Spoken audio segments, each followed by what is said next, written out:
বাংলাদেশে ৬ দিন ইন্টারনেট বন্ধ থাকায় ব্যাংক ও মোবাইলের আর্থিক সেবার মাধ্যমে রেমিটেন্স সংগ্রহে বড় ধরনের ধাক্কা লেগেছে।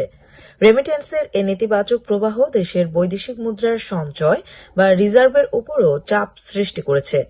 এ অবস্থায় বেশ দুশ্চিন্তায় পড়েছে সরকার। নানা কৌশলে যেকোনো মূল্যে রেমিটেন্স বাড়াতে কাজ শুরু করেছে কেন্দ্রীয় ব্যাংক। নির্ধারিত রেটের চেয়ে বেশি দামে ডলার কিনতে মৌখিকভাবে নির্দেশনা দেওয়া হয়েছে বলেও একাধিক সূত্রে জানিয়েছে। ব্যাংক সংশ্লিষ্টরা জানান, 18 জুলাই থেকে ইন্টারনেট বন্ধ থাকায় রেমিটেন্স সংগ্রহ বন্ধ ছিল। এরপর সীমিত পরিসরে ব্রডব্যান্ড ইন্টারনেট সেবা চালু হলে রেমিটেন্স সংগ্রহ শুরু হয়। কিন্তু ব্রডব্যান্ড ইন্টারনেট সেবা আংশিক চালুর পর ব্যাংক ও এমএফএস এর রেমিটেন্স সংগ্রহ স্বাভাবিক সময়ের তুলনায় ব্যাপক কমেছে। অথচ স্বাভাবিক সময়ে প্রতিদিন প্রায় 80 মিলিয়ন থেকে 100 মিলিয়ন ডলার রেমিটেন্স বাংলাদেশে পাঠানো হয়। এদিকে আন্তর্জাতিক মুদ্রা তহবিল ব্যালেন্স অব পেমেন্ট ম্যানুয়াল 6 অনুযায়ী 30 জুন পর্যন্ত বাংলাদেশের রিজার্ভের পরিমাণ দাঁড়িয়েছে 21.78 বিলিয়ন ডলার।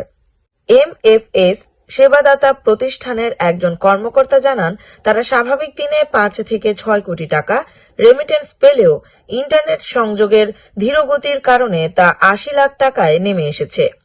গত 1 জুলাই থেকে 13 জুলাই পর্যন্ত বাংলাদেশের রেমিটেন্স এসেছে 978 মিলিয়ন ডলার। সংশ্লিষ্টরা বলছেন, কোটা সংস্কার নিয়ে শিক্ষার্থীদের আন্দোলনের সৃষ্ট উদ্ভূত পরিস্থিতিতে ইন্টারনেট বন্ধ থাকা সহ নানা কারণে চলতি মাসে রেমিটেন্স কমে যাওয়ার আশঙ্কা রয়েছে।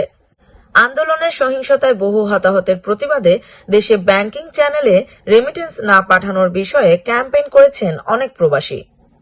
তাদের ক্যাম্পেইন যদি সফল হয় আর সরকার বা কেন্দ্রীয় ব্যাংক যদি এর বিপরীতে কার্যকর পদক্ষেপ নিতে না পারে, তাহলে রেমিটেন্স আরোহণে বড় ধরনের ধাক্কা খেতে পারে বাংলাদেশ। এদিকে সাধারণত সপ্তাহের প্রথম কার্যদিবসে আগের সপ্তাহের রেমিটেন্সের হালনাগাদ তথ্য প্রকাশ করে বাংলাদেশ ব্যাংক, কিন্তু 28 জুলাই রবিবার এ তথ্য প্রকাশ করেনি কেন্দ্রীয় ব্যাংক।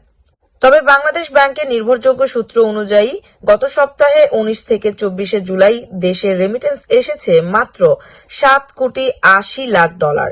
এর আগে 1 থেকে 18 জুলাই এসেছিল 182 কোটি 20 লাখ ডলার। এই হিসেব বলছে গত সপ্তাহে দেশের রেমিটেন্স আসা উল্লেখযোগ্য পরিমাণ কমে গেছে।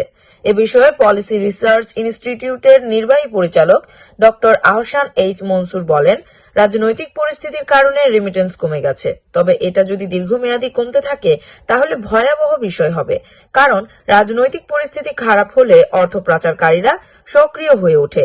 এর ফলে দেখা যাবে প্রবাসীরা অর্থ পাঠাবে, তার আত্মীয় স্বজন টাকা পাবে, কিন্তু দেশে ডলার আসবে না, যা অর্থনীতির জন্য খারাপ ফল বয়ে আনবে।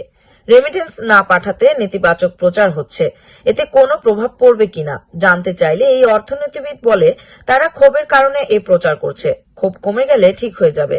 তবে এটা দেখতে হবে সরকারকে, দেশকে স্থিতিশীল রাখতে হবে। স্থিতিশীল না হলে বিনিয়োগ করার মতো বড় অঙ্কের রেমিটেন্স আসবে না। এদিকে রিজার্ভের উপর চাপ কমাতে বেশি রেটে রেমিটেন্স আনতে মৌখিক নির্দেশ দিয়েছে কেন্দ্রীয় ব্যাংক। রেমিটেন্স আরোহণ করে এমন 12টির মতো বাণিজ্যিক ব্যাংকের ব্যবস্থাপনা পরিচালককে এ নির্দেশ দেওয়া হয়েছে বলে জানা গেছে। দেশ জুড়ে শিক্ষার্থীদের আন্দোলন, সংঘাত, সংঘর্ষে হতাহত ও গ্রেফতারের প্রতিবাদ জানিয়ে বিভিন্ন সামাজিক যোগাযোগ মাধ্যমে বৈধ পথে রেমিটেন্স না পাঠানোর প্রচারণা করছেন বিভিন্ন দেশে থাকা প্রবাসী বাংলাদেশিরা।